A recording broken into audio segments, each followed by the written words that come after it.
Iran has struck back at the United States after the killing of General Qasem Soleimani. The Islamic Republic launched a limited missile strike against 2 U.S. military bases in Iraq. No Americans were killed, and U.S. officials say Americans are still in danger. But how likely is a terrorist attack from Iranian sleeper agents right here on our home front? Are they already here in the United States? Could they sneak across the border? Earlier, I talked with former Colorado Congressman Tom Tancredo. Mr. Tancredo is an advisory board member of We Build the Wall. Congressman, thank you for joining us. So, how secure are our borders, Canada and Mexico? And could Iranian agents get in to attack us? How great is the threat? Well, they are not secure, and Iranian agents can get in, and in fact have gotten in over the course of the last decade or two. Soleimani, who we all know now is the head of the, among other things, the Quds forces in Iran. Quds force is a sort of extra military and in charge of clandestine operations all over the world. And we all know, we've heard about all of the atrocities that they have committed and under his direction against American soldiers and personnel overseas.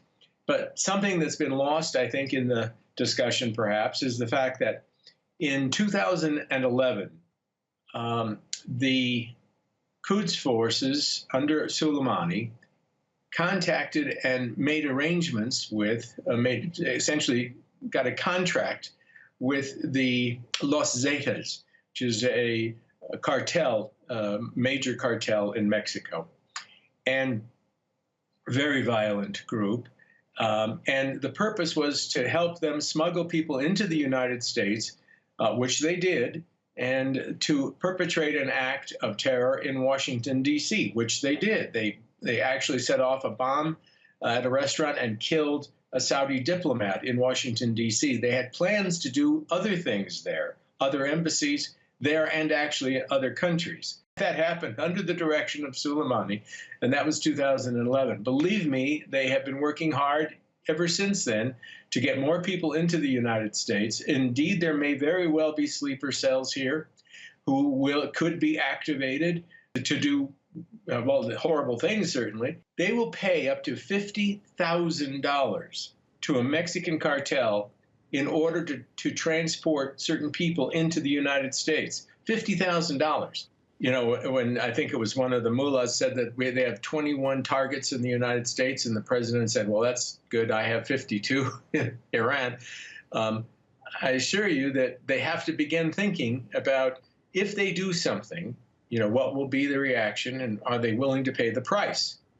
Price would be, of course, to take out their nuclear facilities, to take out the production of their ability to produce gasoline, the refineries. There are all kinds of things that you can do that are far short of having boots on the ground, which we are never going to do, but will certainly paralyze Iran. And if they're working with these drug cartels in Mexico, what do we do to prevent that and prevent them from getting in? This is a private organization called We Build the Wall.us. You should go there. Everybody should go there and look at what we've been able to accomplish and what we're still working on right now. I mean, but we're only a small part of what should be done. We do not have the resources to build the wall on the entire 1,900 miles of border. The president does and should, in fact, put a great emphasis on getting that done as quickly as possible. Congress will try to stop him. The courts will try to stop him. But it is imperative that we defend those borders. It's idiotic to allow open borders when you know that you've got a threat from very violent people. We've known it. We've found prayer shawls. We found Korans. We found all kinds of things on the border. I have seen it myself on the border. We know it's happening. And therefore, I mean, honestly, if we don't do everything we can to defend those borders, then the blood of people killed in this country will be certainly the responsibility of people in this Congress and anybody who has tried to prevent and to maintain open borders, and to anybody who has maintained created and maintained sanctuary cities where these people can hide out, can get lost in the crowd, can get driver's licenses, can get access to all kinds of things that allow them to become even more dangerous. All this is happening.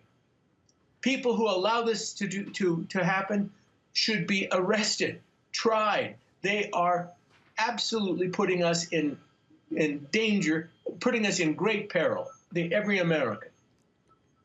Okay, a lot to consider as Iran threatens the United States. Former Congressman Tom Tancredo, advisory board member of We Build the Wall. Thank you for those timely insights, sir. You bet. Thank you for having me on.